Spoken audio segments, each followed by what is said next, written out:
Tata মোটরে প্রত্যেক level থেকে ইনভেস্টরদের বিগত কয়েক বছর ধরে ভালো রিটার্ন দিয়েছে। তো টাটা মোটর হচ্ছে নিফটি 50-র একটা স্টক এবং এটা একটা বড় গ্রুপের কোম্পানি। তাই আমরা টাটা মোটরকে যদি লাস্ট 4 ইয়ার্সে ইনভেস্টরদের কীরকম রিটার্ন দিয়েছে সেটা আমরা একবার দেখে নিই। করোনার যে ডাউন হয়েছিল সেখান থেকে আমরা যদি দেখি 1278% রিটার্ন ইনভেস্টরদের দিয়েছে। তো আজকে টাটা মোটরের ম্যানেজমেন্টের তরফ থেকে একটা ডিসিশন এসছে যে টাটা মোটর কোম্পানিকে দুটো ভাগে ভাগ করে দেওয়া হবে। তো সেটা নিয়ে ডিসকাস করব। তাহলে ভিডিওটা শুরু করা যাক। আমি নিরুপমা শেয়ার শেখো চ্যানেলের পক্ষ থেকে সকল বন্ধুদের স্বাগত জানাই। তো আজকে গতকালই এই নিউজটা বেরিয়েছে, কিন্তু আমরা আজকে দেখতে পেলাম যে ফোকাসে এসেছে যে টাটা মোটর তাদের কোম্পানির ম্যানেজমেন্টরা ডিসিশন নিয়েছে যে দুটো ভাগে কোম্পানিকে ভাগ করবে। সেটা কীরকম? কমার্শিয়াল ভেহিকলসে একটা কোম্পানি হবে আর একটা হচ্ছে প্যাসেঞ্জার ভেহিকলসে। কমার্শিয়াল ভেহিকলসের মধ্যে থাকবে truck, pick up van, matador, এসব যে গাড়িগুলো আছে, অর্থাৎ যেসব গাড়িগুলো বিজনেসের মালপত্র নিয়ে যাওয়ার জন্য বা প্রয়োজনীয় জিনিসপত্র নিয়ে যাওয়ার জন্য। সেকেন্ড হচ্ছে প্যাসেঞ্জার ভেহিকলস। এই প্যাসেঞ্জার ভেহিকলসের মধ্যে থাকবে যে তাদের passenger car, electric vehicles are Jaguar land rover অর্থাৎ জেএলআর। এই তিনটেকে মিলিয়ে সেকেন্ড যে প্যাসেঞ্জার ভেহিকলস কোম্পানিটা তৈরি হবে, সেখানে এই তিনটে কোম্পানি থাকবে। এটা প্রসেসিংয়ের জন্য এনসিএলটিতে এটা পাঠানো হবে এবং সেটা প্রসেসিং হতে কমপ্লিট হতে 12 থেকে 15 মাস মতন সময় লাগবে। এই যে ডিমার্জার হচ্ছে, এখানে টাটা মোটরের যেসব শেয়ার হোল্ডাররা আছে তাদের কি বেনিফিট সেটা আমরা একবার দেখব। সেখানে যারা টাটা মোটরের কোম্পানির শেয়ার হোল্ডিং করছেন তাদের কাছে এই দুটো কোম্পানিরই একটা একটা করে শেয়ার পৌঁছে যাবে। এবারে আমরা দেখব যে এই যে শেয়ারটা ডিমার্জ কেন করা হলো। এই শেয়ারটা ডিমার্জ এই জন্যই করা হলো যে শেয়ার হোল্ডারদের ভ্যালুকে আনলক করার জন্য। ধরুন কেউ মনে করলো যে তিনি কমার্শিয়াল ভেহিকলস কার নেবে, তিনি ডাইরেক্ট হয়তো অশোক লেল্যান্ডে চলে যেতে পারেন, কারণ আমরা জানি অশোক লেল্যান্ড কমার্শিয়াল ভেহিকলস গাড়ি বিক্রি করে। আবার কেউ মনে করতে পারেন তিনি প্যাসেঞ্জার ভেহিকলস কিনবেন, সেক্ষেত্রে তিনি হয়তো মারুতিতে চলে গেলেন, কারণ টাটা মোটর এখনো পর্যন্ত যে আছে টাটা মোটর সেখানে মিক্সড কোম্পানি হিসেবেই আমরা জানি। এরা প্যাসেঞ্জার ভেহিকলস, লাক্সারি কার, তারপর কমার্শিয়াল ভেহিকল সবই কিন্তু টাটা মোটরে একসাথেই করা আছে, অর্থাৎ এটা একটা মিক্সড কোম্পানি। তো সেজন্যই কোম্পানির ম্যানেজমেন্টরা এই ডিসিশনটা নিয়েছে।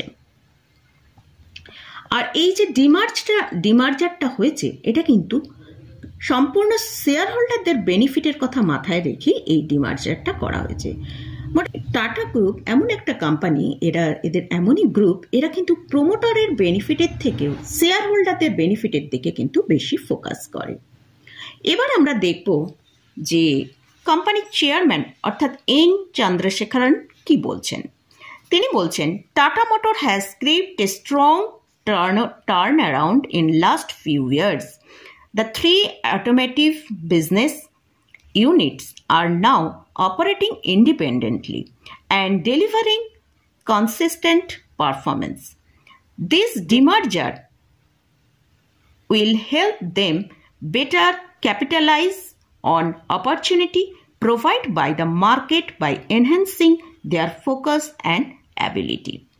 তো এই যে টাটা গ্রুপটা, টাটা মোটর এখন যে পারফরমেন্স করছে, তারা কিন্তু এখন এই যে 3টে অটোমোটিভ বিজনেস যে ইউনিট রয়েছে তারা কিন্তু সেপারেটলি ভালোভাবে ইন্ডিপেন্ডেন্টলি তারা ভালো বিজনেস করতে পারবে এবং ভালো ডেলিভারিও দিতে পারবে তাদের পারফরমেন্স, এবং এর ফলে কিন্তু তাদের একটা ভালো অপরচুনিটি আসবে ক্যাপিটালাইজের এই ডিমার্জারের ফলে। যদি আপনার কাছে টাটা মোটরের স্টক হোল্ডিংয়ে থাকে, অবশ্যই স্টকটা হোল্ড করে রাখুন। হয়তো শর্ট টার্মে স্টকটা 5% 6% নিচে আসতে পারে, কিন্তু আগামী দিনে এই যে টাটা মোটরসের স্টকের কিন্তু একটা ফিউচার খুবই ব্রাইট হতে চলেছে। আর এই টাটা মোটর এমনই একটা কোম্পানি, এখানে আপনি যদি পুরো অটো সেক্টরটা চান সেটা কিন্তু পুরোটাই এই টাটা মোটর স্টকটার ভেতরে পেয়ে যাবেন।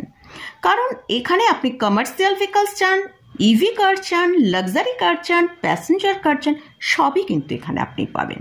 এছাড়াও আপনি যদি মোটামুটি গাড়ি সেও কিনতে পারেন, আবার যদি বিদেশি গাড়ি চান সেও কিনতে পারেন।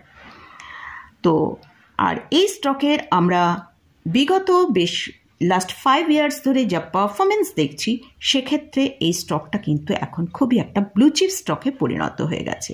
দেখুন, এই স্টকে আপনি ইনভেস্ট করে যদি স্টক হোল্ড করে থাকেন, তাহলে আপনি 100% কনফিডেন্সলি এই স্টকে হোল্ড করে রাখতে পারবেন, কারণ এই স্টকে হোল্ড করে রাখলে আপনার কিন্তু অত বেশি দুশ্চিন্তা হবে না, কারণ এটা একটা নিফটি 50 স্টক। কিন্তু অন্যান্য অনেক কোম্পানি এই মার্কেটের র্যালির সাথে, আমরা স্মল ক্যাপ অনেক কোম্পানিকে দেখেছি, তারা কিন্তু ডাবল রিটার্ন, ট্রিপল রিটার্ন পর্যন্ত দিয়েছে। এসব ছোটোখাটো কোম্পানিগুলোয় কিন্তু আমরা ইনভেস্ট করে লং টার্মের জন্য রাখতে এই কারণেই পারবো না, কারণ কখন সেখানে সেলিং চলে আসবে সেটা আমরা নিশ্চিত থাকতে পারি না। সেক্ষেত্রে কিন্তু এই যে টাটা মোটরসের এত একটা ভালো পারফরমেন্স আমরা লাস্ট 2-3 বছর ধরে দেখেছি, সেখানে কনসিস্টেন্ট একটা পারফরমেন্স আমরা কিন্তু দেখলাম, এবং আগামী দিনে এই যখন ডিমার্চার হয়ে যাবে, এটাও কিন্তু একটা খুব পজিটিভ পয়েন্ট হিসেবে মার্কেটের কাছেও নিচ্ছে। তো মোটামুটি আপনারা যদি এই স্টকে আপনাদের পোর্টফোলিওয়ে নতুন করে অ্যাড করতে চান, অবশ্যই আপনারা আগে ভালো করে রিসার্চ করবেন। আমি এখানে কোনো বাই রেকমেন্ডেশন করছি না, স্টকের নিউজটা নিয়েই আলোচনা করলাম এবং তার যে প্রিভিয়াস পারফরমেন্স আমরা দেখতে পেয়েছি সেটা নিয়ে আলোচনা করলাম। আপনারা যদি এই স্টকে ইনভেস্ট করতে চান, অবশ্যই আপনারা ভালো করে রিসার্চ করে নিয়ে তারপরে ইনভেস্ট করবেন। তো মোটামুটি আজকের মতন ভিডিওটা এখানেই শেষ করছি। ভিডিওটা যদি ভালো লাগে অবশ্যই লাইক করবেন, শেয়ার করবেন, সাবস্ক্রাইব করবেন। ধন্যবাদ।